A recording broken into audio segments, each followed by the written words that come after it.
सेना में होना आसान नहीं।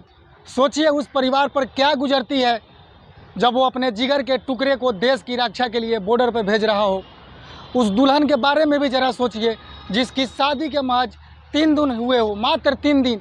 हाथों की मेहंदी अभी उतरी भी नहीं कि अपनी मांग के सिंदूर को भारत माँ की रक्षा के लिए उससे विदा करना पड़े। जय हिंद मेरे पूरा भारतवासियों को। ये कहानी फिल्म के नहीं, ये असली हिंदुस्तान की है, जहां दुल्हन की विदाई सुहाग के लिए नहीं बल्कि देश के लिए होती है। मनोज पाटिल नाम याद रखो। सिर्फ 3 दिन हुए थे मात्र शादी के, महज शादी के 3 दिन हुए थे। हाथों में मेहंदी की खुशबू भी बाकी था, सिंदूर अभी अभी ताज़ा था और मांग में लाल रंग चमक रहा था। लेकिन तभी आया बुलावा सरहद का। साथियों, आप लोग इस कहानी को सुनकर खामोश मत होना, रोना मत, आप लोग से रिक्वेस्ट है। और उस नई नवेली दुल्हन ने जो क्या किया, ना रोई ना गिड़गिड़ाई, सिर्फ इतना कहा कि जाओ देश की लाज बचाओ, मेरा सिंदूर ढाल बन के तुम्हारे नाम रहेगा। भाई, आजकल लोग शादी के बाद हनीमून प्लान करते हैं, कहीं घूमने जाने का प्लान करते हैं। और ये फौजी भाई क्या कर रहा था, शादी के मात्र चौथे दिन बंदूक उठाता है और निकलता है सीमा पर दुश्मनों का सामना करने। सोचिए, कहाँ नेटफ्लिक्स घूमने फिरने वाले लोग और कहाँ ये फौजी जिसने अपने नई नवेली दुल्हन को घर में छोड़कर कसम खाता है, जब तक सरहद सुरक्षित नहीं तब तक मेरा घर भी अधूरा है। दोस्तों, और उसकी बीवी, उसने भी सिंदूर का कसम खाई, नैना आशक ना हो, मैं रोऊंगी नहीं।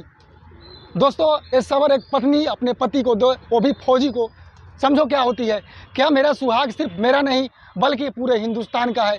ध्यान से सुन ले दुश्मन, ये सिर्फ ऑपरेशन नहीं, ये ऑपरेशन सिंदूर है, जहां हर हिंदुस्तानी औरत के सिंदूर की लाज बचाने के लिए हम अपने जवानों को विदा करते हैं, गोली चलाने के लिए नहीं बल्कि तिरंगा लहराने के लिए। तो याद रखना, पाकिस्तान घर में घुस के मारेंगे भोसरी के, अभी पिटाया है और मारा है और दोबारा मारेंगे, इसलिए अभी भी संभल जाए।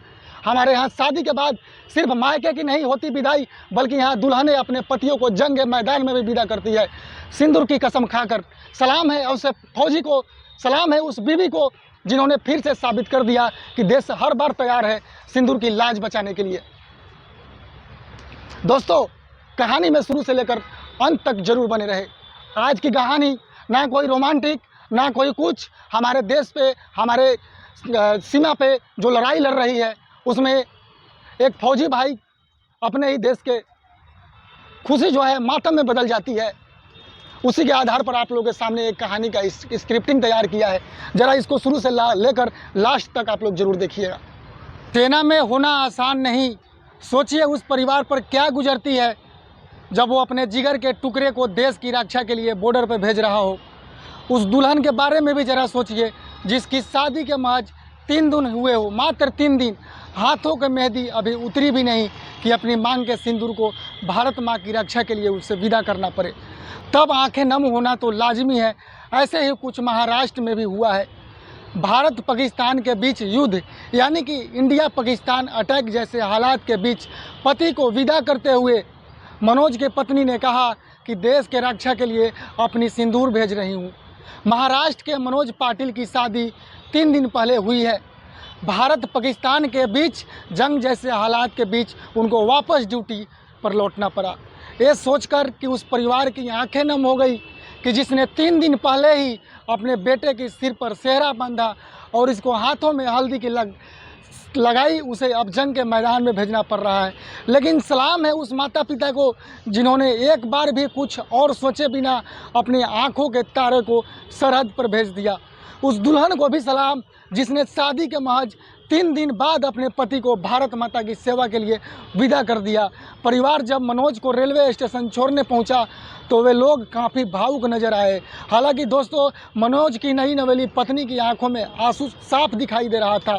अब तक के फिल्मों में ऐसा देखने को मिलता था कि नई नवेली दुल्हन को अपने पति को नम आँखों और भारी मन में जंग के दौरान में भेजनी है, लेकिन मनोज की पत्नी ने भी कुछ ऐसा ही किया। तो सलाम है उस दुल्हन को जिसने सिंदूर को सिर्फ सजावट नहीं बल्कि देश की शान बना दिया। सलाम है उस फौजी को जिसने अपनी मोहब्बत से पहले वतन को चुना। दोस्तों, इस कहानी को आप लोग के सामने मैं एक्सपोज कर रहा हूँ, उसमें मेरे को भी ऐसा फील हो रहा है जैसे मैं रो रहा हूँ।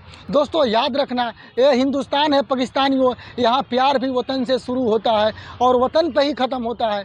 और दुश्मनों के लिए बस इतना ही कहना है, प्रॉपर पाकिस्तानियों के लिए, हमारे जवान जब सिंदूर की कसम खाते हैं तो फिर सरहद पर सिर्फ जीत की कहानी नहीं लिखी जाती है, क्योंकि ये ऑपरेशन सिंदूर है, हर गोली तिरंगे के इश्क में चलती है। मिलते हैं दोस्तों एक और दमदार ऑपरेशन सिंदूर से संबंधित स्टोरी लेकर आप लोग के सामने। जब तक के लिए मेरे प्यारे मित्र, प्यारे भाई, प्यारे साथियों, जय हिंद, जय भारत। ज़्यादा से ज़्यादा लोगों को शेयर करिए वीडियो, ताकि और लोग जान चुक सके।